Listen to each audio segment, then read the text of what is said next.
Well, those are obviously the sounds of school children in a school setting. And as we continue to finish off this sew-off with 3 layers of genuine cowhide, let me do that right now.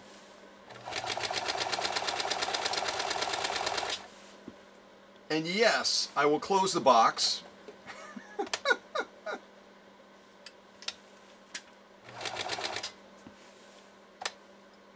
I wanted to open like that because this Riccar 2925 that belongs to Maria is a machine that was used out in the classrooms in New York City back in the 1960s. And actually looks like I didn't close off that box completely on that end. I just kind of buzzed over it real quick, but that's okay. So, designed specifically for school use, just as you saw at the opening of this premiere, and that's how this machine is stamped. It was used in the classroom specifically to train young people to appreciate the skills that are required in home economic type classes, sewing and different crafty type skills. And yes, I'm using my red thread again, which you might remember on Tom's Husqvarna Vikings. It's just kind of a nightmare to see stitch definition. But I'm going to pull it back and we'll see what we can see as best as we're able to. But from my seat right here at the workbench, that's a very good looking top stitch. And as we turn it over, we've got an equally good looking lock stitch as well. Although again, it's really, really tough to see the definition on leather of this color and of this thickness. So I'm going to definitely give this a pass. I'm going to toss it to the back. You noticed that this machine had no difficulty at all launching through leather of that thickness. We're talking probably about 12 to 14 ounces of leather, but it's got a 1 amp motor that's extremely robust and strong, and doesn't have any difficulty at all with heavy duty sewing. It does a spectacular job, as you saw. So what I'm going to lay down next is going to be also a straight stitch, but we're going to be doing it on this protected full grain leather. And the protected full grain leather, as you already know, is real tough stuff to get through. I'm going to kind of fold it in half. We're going to do 2 layers of this, which is probably about 6 to 8 ounces of leather. And I'm going to go ahead and lay down a straight stitch, standard length down one side, and then I might come down the other side with a real tight straight stitch as well. Let me make one quick adjustment real quick. I see that my thread kind of slipped off on that last sew off, so I've got to pop that back on real quick.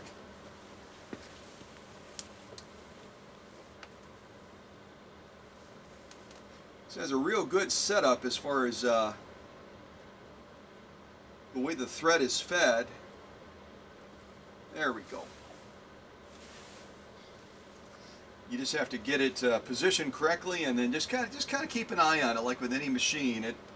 Depending on the grade of sewing you're doing, it can tend to kind of migrate a little bit on you. Okay. So let's do protected full grain leather next in the classroom. And I think the kids are just about to come back in off of recess, so it may get a little bit loud again, but hey, it's school, you know? What do you expect? All right, so here we go. This again is going to be 2 layers of protected full grain leather. Had to get my thought there for a second. I'm listening to the kids in the background. Here we go.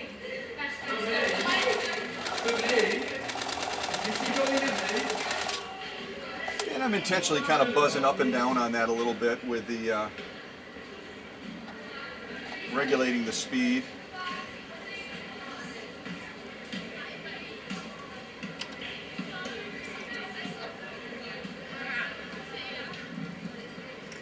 All right, bear with me for just a second.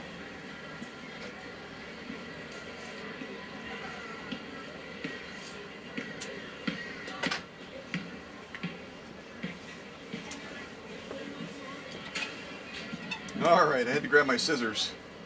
Okay, so here's our top stitch right here on this protected full grain leather, which again is real spot on.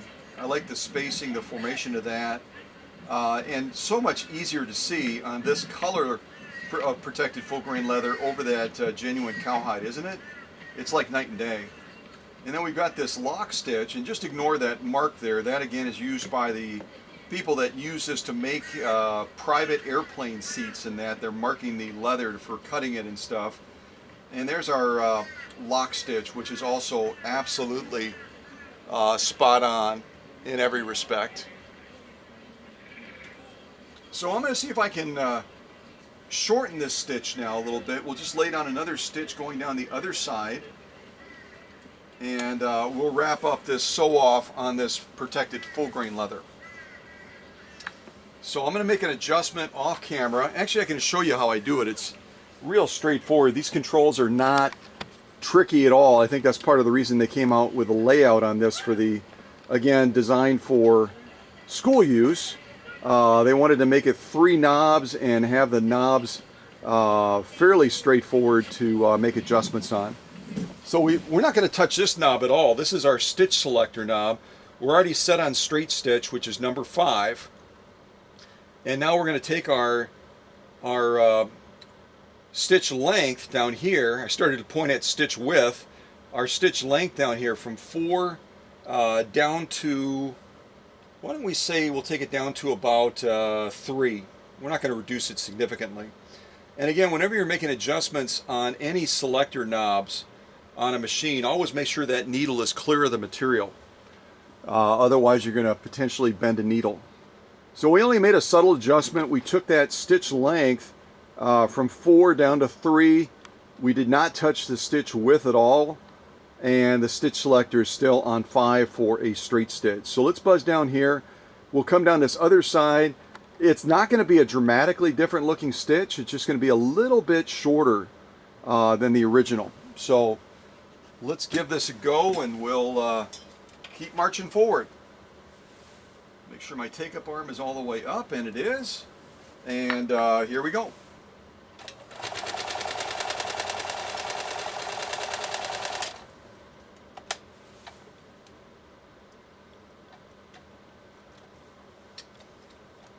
Oh, beautiful stitches, and you can see the difference on these for sure.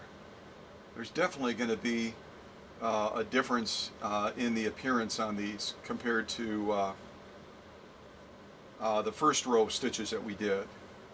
We just get these threads clipped here.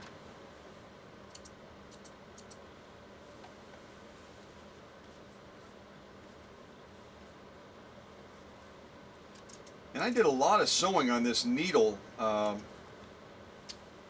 off camera before starting the premiere, so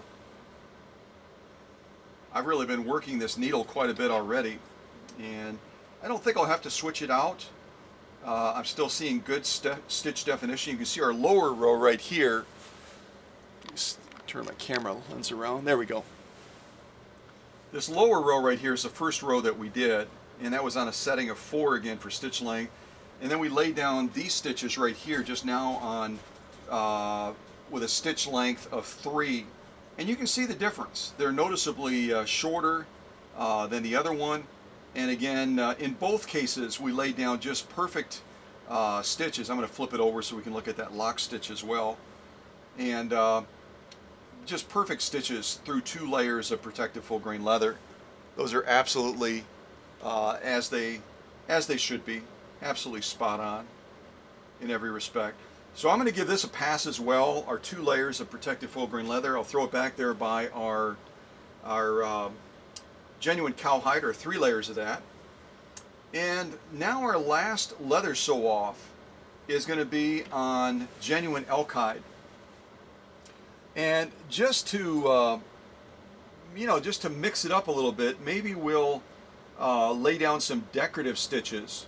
I was going to lay the decorative stitches down on this stretchy leather material. It's like a leather stretch material, but maybe I'll lay them down on this genuine elk hide instead. So let me do this. Let me change my camera shot again. I'm going to get this underneath the presser foot, and maybe we'll knock out some of these decorative stitches that are engineered into this Riccar 2925. And you can tell by how quiet it is right now. The kids are out on recess right now again, thank goodness, so we can concentrate on what we need to do. So these again are going to be the stitches that are engineered into this machine. There are no cams that you have to insert in the Riccar 2925. The cams are already built into the machine, and you'll see that when we look at some of the Facebook shots. But you can just see, I mean, it's got a wide variety of different stitch outputs potentially that you can do. And no, I don't follow the rules as far as the settings. I probably should, and I'd get a lot better outcomes. But we're going to probably goof around with, I might do an 8, a 9. I don't know if I'll do a 10 or not on this elk hide, but we'll buzz through some of these settings right here. And again, the stitch selector is a way we're going to access those. So let's just say that we want to do say stitch number 6. Now we're just going to turn this one click. Again, make sure your needle's clear of the material, and then you'll have to change your stitch width as well, obviously, because right now we're on 0. I didn't have that locked in place, so I'm like all over the place. So we changed our stitch selector from 5 to 6, and now we're going to be changing our stitch width from 0 to probably right around, probably go to about 4, somewhere in that range. And then stitch length, I'll probably move back to around 2.5, somewhere in that range. I'm kind of spitballing it, folks. I didn't look at the manual. I do have a manual from Maria for this machine, and I did not reference it, so shame on me. But again, we're going to be going through a single layer of genuine elk hide, lay down this first stitch, and then we'll see if we want to take some steps towards the other stitches after that. Uh-oh. Kids are coming back in again from a break. It's going to get a little bit loud. Well, that's okay. We're at school. What do you expect, right? All right, so here we go. Our first cam-generated stitch, and then we'll step through a couple of other stitches as well. All right, here we go. Make sure that take-up arm is up first. All right, here we go.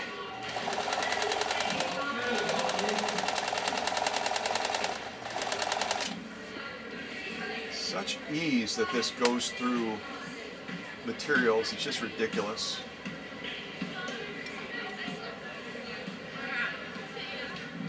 What a pretty stitch that is. I like that a lot. It's almost like a three-point stitch, but it's not. Okay, so that's our first stitch right there we just laid down. Hopefully you can see that pretty well. I'll bring my lights in a little bit more as well. Just a beautiful stitch, every respect. I love it, the spacing, the integrity of the stitch. If we turn it over, you can see on the back as well, especially if I kind of pull it back a little bit. We've got some real pretty decorative lock stitch outputs there as well. So let me clip these threads and we will launch onto our next cam generated stitch. Notice as well just the great amount of ease that this machine gets the job done. There's just no strain, there's no hesitation on the part of the machine at all. Again, it's got a 1 amp motor, so you kind of would expect that, but I've dealt with 1 amp motors that just have no power, no grit whatsoever. So again, our needle is clear right now of the material, and what I'm doing is I'm making a stitch adjustment on the stitch selector, and I can show that to you.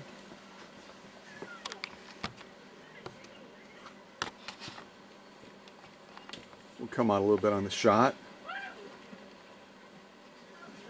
So right now we're set on number 6 because we just did that 3-point kind of a zigzag stitch.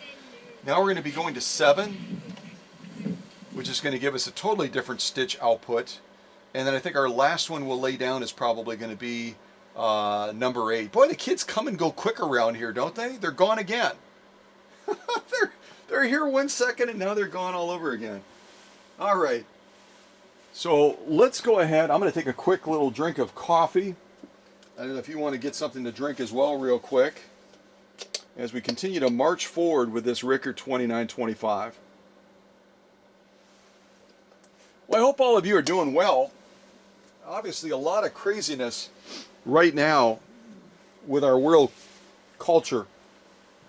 I know Bill and I have been in communication with Hans over in Norway, and Norway has pretty much, kind of like California just did, Norway is pretty much shut down. So there's a certain locale that Hans is able to migrate around in, but he can't go outside of those boundaries. So things are getting pretty intense, but we'll just continue to hang in there, right? We'll continue to hang in there. God is in control, and He's got this. We'll get through it just fine. Okay, so we're going to do our next stitch off now. Again, we've got a single layer of genuine elk hide here, chemically processed. So as I always try to emphasize, whenever you chemically process an animal type hide, it's going to raise that piercing threshold dramatically. So here we go with our next stitch. Not really, I'd almost call it kind of a heartbeat stitch, but we'll see what you think. All right, so the take-up arm is all the way up, and let's get this done. Here we go.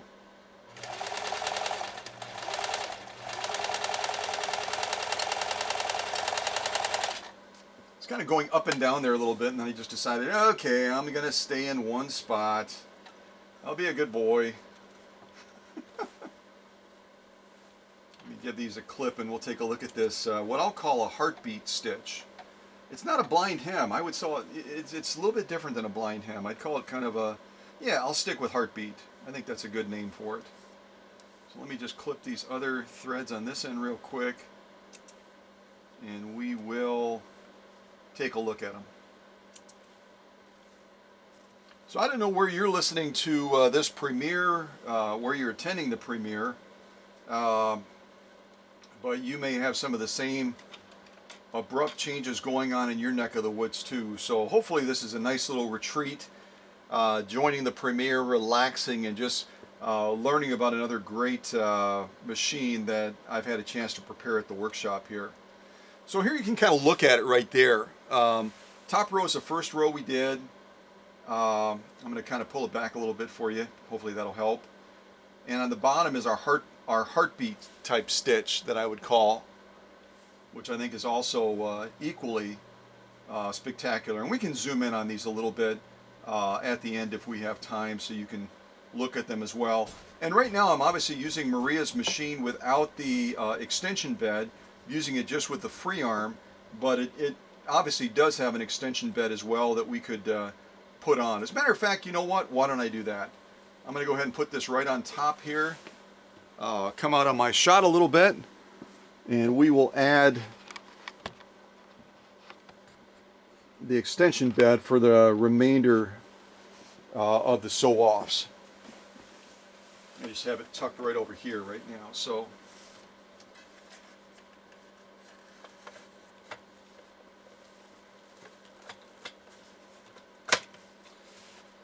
and the other neat thing about Maria's extension bed, I got to spin my screen around here. The other neat thing about Maria's extension bed is it also has a nice little cubby for storing extra needles, bobbins, etc. Right here, easy enough to open up. You can just pop it open. You're not going to be able to see it from your angle, but you're able to look over the top right now and look inside. You see I've got a bunch of extra bobbins. I've got some other goodies in there for Maria. And one can only imagine what the students of the day back in the 1960s and certainly into the 70s as well would have been trying to store in their Riccar 2925. I'm sure that the machines were assigned to each student. That was my understanding in talking to the proctor that I bought this machine from.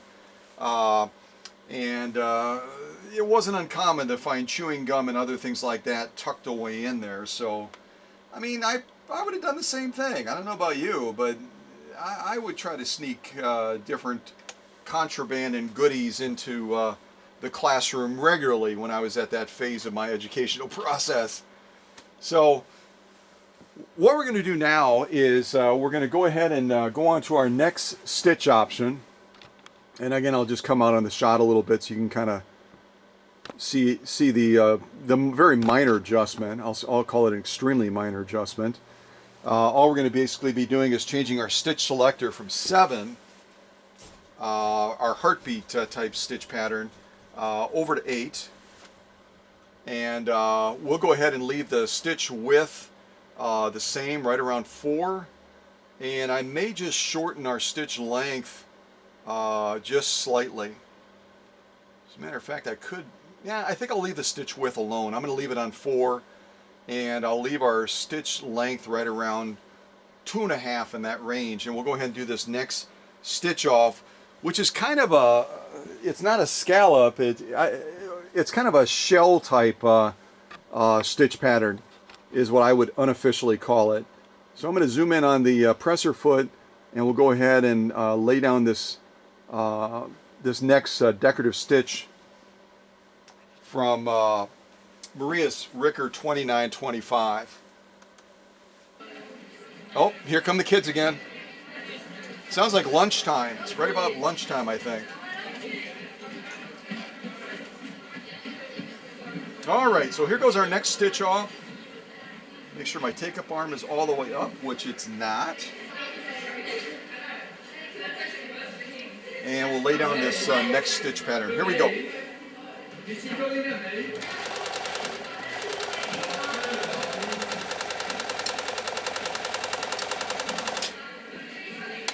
I'm not even a quarter of the way down on the foot controller, folks. Not even a quarter of the way down. Yeah, like I said, I don't follow the rules, and that stitch output kind of looks like I don't follow the rules. I'm going to have to shorten that quite a bit. I think I'll run down it one more time and I'll shorten that and give it a little bit more of the look of what it's actually supposed to look like. Oh my gosh. They give us instruction manuals for a reason, and I see the value in them. I'm just a little bit of a rebel when it comes to, so you can kind of see here, here's what I ended up generating.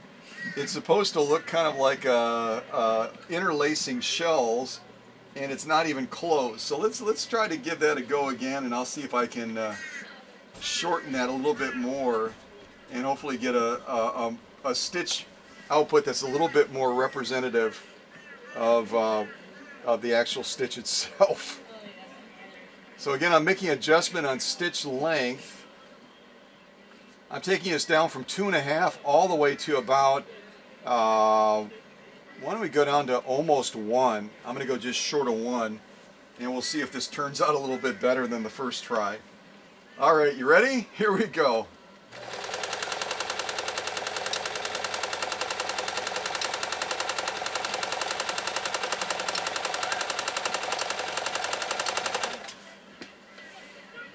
It certainly can't look any less representative of, of what we're aiming for. Yeah, it turned out better this time, but still I would say I'd have to make probably some additional adjustments to make it representative of what the stitch pattern is supposed to look like. And again, you don't have to follow it to a T. You can you know, do your own thing and manipulate these stitch patterns and get different outputs than what they originally intended, and that's perfectly fine. I've said that before, that you can take a machine that has 14 stitches and get a bazillion different stitch outputs just by manipulating it. So you can see here, we really did, turn my screen around, you can see here we really did make some strides in at least getting closer to the mark.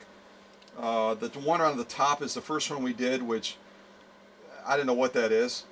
The second one we did, when we shortened the stitch length from around 2.5 down to almost down to 1, we got something that's a lot more representative. I think I'm going to try it just one more time and manipulate it a little bit more, see if we can't tighten that up even more and make that a little bit more defined. And again, that's what you might have to do sometimes when you're working with decorative stitch outputs. You're not going to be able to get the look that you like the first try, and that's okay. You can just continue to work with it. And so I'm going to take our stitch length down from just above 1 to below 1, and I'm also going to shorten our stitch width just slightly, and we'll see what we get this time. Let's see here. So our stitch width is right around 3.5 right now. I think I'll take it down to about 3. And again, I took our stitch length down to right around, I would say 0.8, something like that. So let's see what we get this time in comparison to the other 2 stitches for stitch number 8 on Maria's 2925. Here we go.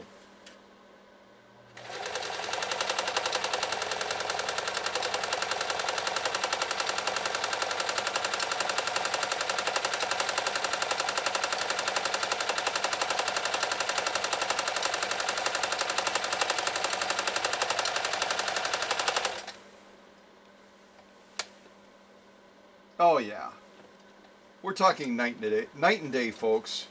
Night and day. Like I said, if you don't succeed the first time, what's the saying? Try again. So we swung at it the first time. I was way off the mark, clearly. We swung at it the second time, made a couple more adjustments as far as stitch length, stitch width, and now we just did a third try to try to get that more representative of the stitch output, and it's a slam dunk. Look at that. That top one is exactly what we're looking for. That definition, the intensity of that, the burst of it, again, as we drew those stitches in and made them tighter and defined that pattern more, you know, from the first one we did down here to the second one and finally this third one, it's just absolutely night and day. I'm going to hold it out here as well so you can kind of see it. See that? So again, don't be discouraged if you are making adjustments on your machine, whether it's a Riccar 2925 or another entirely different machine. By manipulating that stitch length and stitch width, you can go from a stitch of mediocrity to a stitch that would be a beautiful accent on a quilt in just a matter of 3 steps. And it's night and day. It's night and day. Just absolutely a gorgeous stitch now. And it actually looks like what's on the machine, which is never a bad thing. You know what I mean? So I would definitely give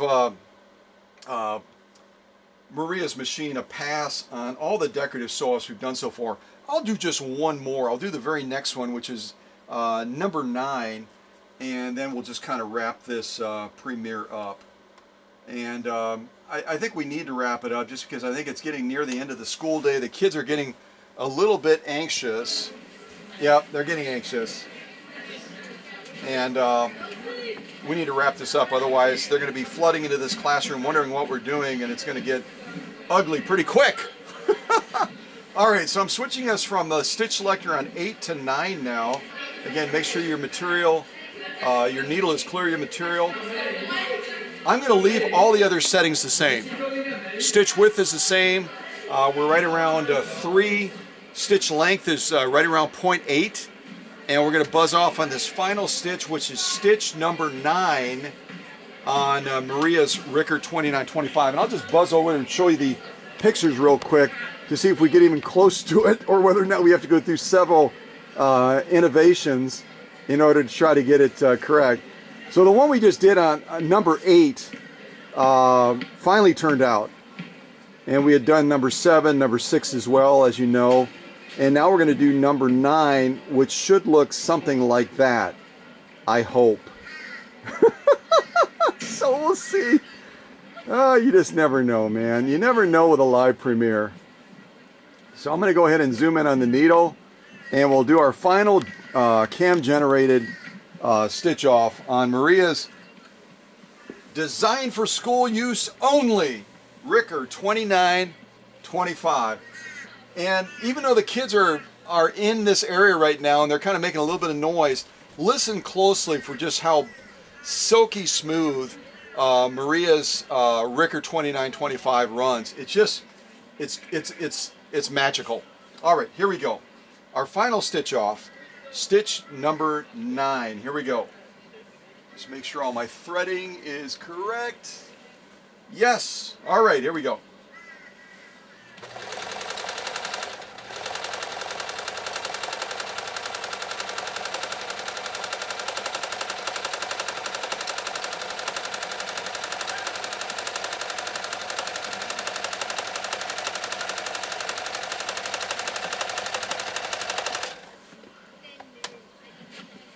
That's a pretty stitch, and you know what? We've got the sweet settings right now. It actually turned out. Not to mention the timing of the ending of these stitch off worked perfectly with the kids going on to their next class and getting out of the hallway area where we're getting all that extra sound. Oh, that's a beautiful stitch. So that's going to be number 9 right there that you see just above number 8. Isn't that pretty? You can see that being a real nice border stitch on an applique, or maybe on a quilting edge. So it has just a delicate little arch, kind of a curve to it. I'll call it an arch stitch. I'm sure it has another name, no doubt. Type it in the chat if you know what the technical name of it is, but I'll just call it kind of a gentle arch stitch, because that's the way I see it. That's the way I see it right now. So just success after success with this designed for school use Riccar 2925 that's going to be heading out to North Carolina, along with Maria's other machine, that Czech Republic machine, the T132 I think it was. And I just couldn't be any more pleased with how her machine is done on these various sew-offs. I'm going to kind of line them up, and we'll just take a quicker glimpse of them. And again, I'm not going to spend a lot of time flipping them around because you've already seen the lock stitch on these various sew-offs. I just absolutely hate this, the way this red thread shows up on this genuine cowhide, but what can I do? I love red thread. I love this color of genuine cowhide, so it is what it is. And it really does. If you were right here in the workshop, sitting in front of the machine like I am, you can see the definition there. But boy, it surely is masked when you put it on video. It certainly is masked. All right, so let me go over by the camera. We'll kind of zoom in on these a little bit. And again, don't expect much from the cowhide. I should totally use a different color thread on that, but oh well. So there again is our 3 layers of genuine cowhide. Again, the machine went through it just with no difficulty at all. And if you kind of look at it from the side, you can see those 3 layers. Again, probably around 12 to 14 ounces of leather is what we're looking at. And then we laid down on a much more kind and generous colored charcoal protected full grain leather, a couple of different straight stitches, one a little bit longer, a little bit shorter, and there you can definitely see that stitch definition just popping through beautifully. No difficulty seeing it on that particular type of leather. And again, that was 2 layers. We're talking probably 8 to 10 ounces of leather. Nothing lightweight about that task at all. And then we did our genuine elk hide, and I'm actually going to move the position of those. It's kind of hard to see them on the side. I'll kind of stand them up and see if that doesn't help a little bit in being able to see that the beauty of those stitches a little bit better. We'll give that a go.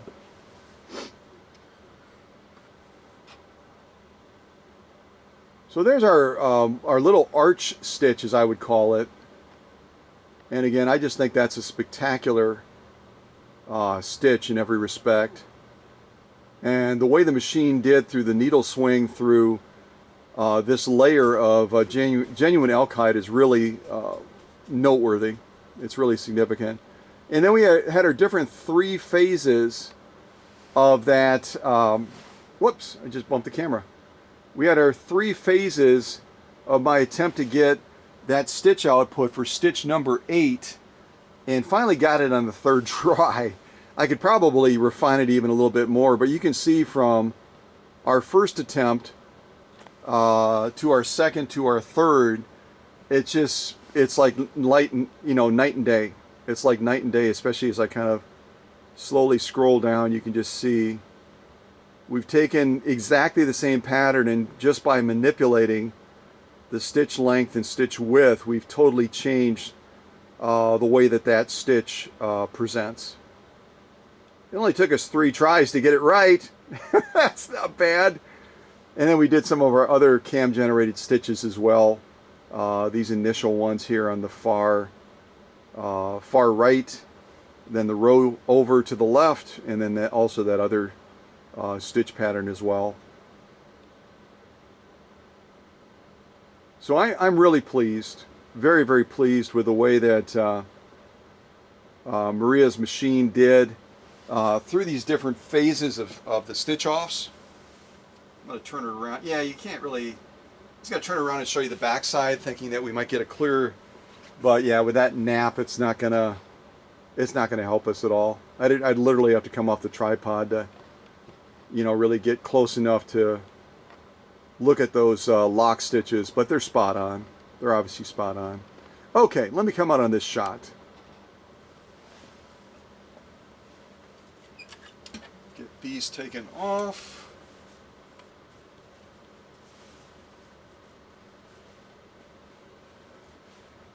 So here you have a machine that spent a lot of time out in New York in a class setting in front of a impressionable young student that probably didn't know a lick about sewing before they had the opportunity of sitting down to this spectacular machine. And hopefully left that classroom with a much greater appreciation for what's involved with sewing, and maybe even took that skill forward with them in life so that they were able to then apply it to different needs they had when they became an adult after they got out of high school. Now, I'm not going to cover a lot about this machine because I did that in the previous premiere on this same model, but I'll just show you a couple real quick things. Obviously, on-off switch right over here for turning on power and light. This is our access to winding a bobbin right here, and it even has a built-in thread cutter right here. As that bobbin fills to a certain distance, let me zoom in on that so you can see what I'm pointing at. As that bobbin fills to a certain distance, a certain thickness, and again, when you put that bobbin on, it's going to automatically disengage the clutch, just as you saw on that recent check machine, and as we've grown accustomed to seeing on the Husqvarna Viking machines as well. And once that bobbin fills to a certain extent, that thread that's coming down off to the thread guide on top will automatically be cut by this little cutter right here, which really I think is super cool. Makes it very convenient for students, and otherwise you just close this little door and that area is kind of tucked away and out of sight, out of mind, so kids aren't goofing around with it, you know what I mean? And also, if the kids have to move from one table to another, let's say that they're getting into a little bit of mischief with their fellow classmates, you'll notice also that Maria's 2925 has a handle on top, so it's not that difficult to pick the machine up and carry it from one table to another, so that John and Barb, who are just chatterboxes, can then focus back on the task at hand and not have each other as a distractor.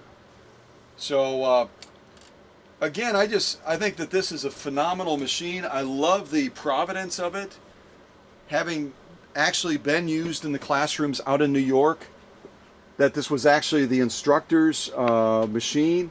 And I know that they occasionally would have students that would be sitting down to it and would be involved with, you know, the teacher showing something on their machine and then sitting the student down right in front of them and then applying that principle. So between the proctor, the teacher, and the student, I know that this machine got a lot of practical use out in the classroom as well. But she is definitely ready to go to work for Maria. So Maria, this is your second machine ready to go now, and soon will be shipped to you out in North Carolina. So stay tuned for other great videos like this, where who knows where you'll find us. Sometimes you find us down by lakes with cobbler machines. Sometimes you find us down by the bay, plugged into my car and powering up machines. And today you found us in a classroom in New York with the kids coming and going periodically as we put Maria's Riccar 2925 to the test. And let me say, a definite A+ for this machine. God bless, take care, and stay safe and stay healthy, but stay level-headed about all the craziness in the world as well. Okay? Take care.